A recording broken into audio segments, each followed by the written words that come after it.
வணக்கம். ஆஃபீஸில் நம்ம சீரியஸாக ஒர்க் பண்ணிகிட்டு இருக்கும்பொழுது திடீர்னு சூடாக ஒரு கப் காஃபி சாப்பிட்டா தேவலான்னு தோணும். இப்போ நம்ம ஃப்ளாஸ்க் எடுத்து ஊற்றி வாயில் வச்சோம்னா சூடே இருக்காது. என்னடா இப்படி ஆகிடுச்சு அப்படின்ட்டு வேறு வழி இல்லாமல் மருந்து முழுகிற மாரி மடக்கு மடக்கு குடிச்சுவிட்டு உள்ளே வச்சுட்டு சாயந்தரமாக வீட்டுக்கு போய் ஒய்ஃப்கிட்ட திட்ட முடியாது, கேட்போம், என்ன இது காஃபி இப்படி சூடே இல்லாமல் போயிடுச்சு அப்படின்னு. அதுக்கு அவங்க சொல்லுவாங்க, இந்த ஃப்ளாஸ்க்கை நீங்கள் உருப்படியாக வச்சுருந்தா அதுமாரி ஆகிருக்காது, 10 முறை போட்டு விட்டீங்க, அப்புறம் எப்படி இருக்கும்? ஃப்ளாஸ்க்கு கீழே விழுந்தால் சூடு ஆறிடுமா அப்படிங்கிற கேள்வி நம்ம மனசில் எழும். கண்டிப்பாக ஆறிடும்.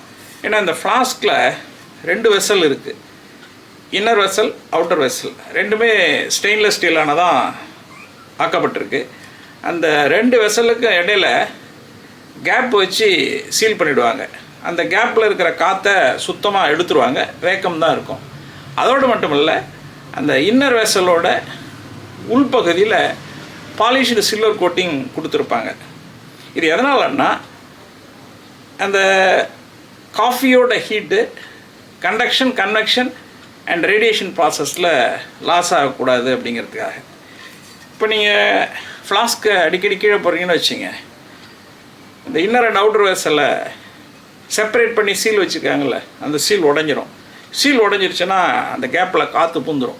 காற்று பூந்துருச்சுன்னா கண்டக்ஷன் அண்ட் கன்வெக்ஷன் ப்ராசஸில் ஹீட்டு வெளியேற ஆரம்பிச்சிடும்.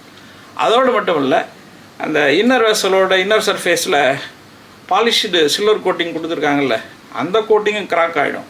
அந்த கோட்டிங் கிராக் ஆகிடுச்சுன்னா ரேடியேஷன் ப்ராசஸில் ஹீட்டு வெளியாக ஆரம்பிச்சிடும். அது மொத்தத்தில் கீழே போட உள்ளே இருக்கிற ஹீட்டு கண்டக்ஷன், கன்வெக்ஷன், ரேடியேஷன் ப்ராசஸில் வெளியே போயிடும். காஃபி சூடாகவே இருக்காது.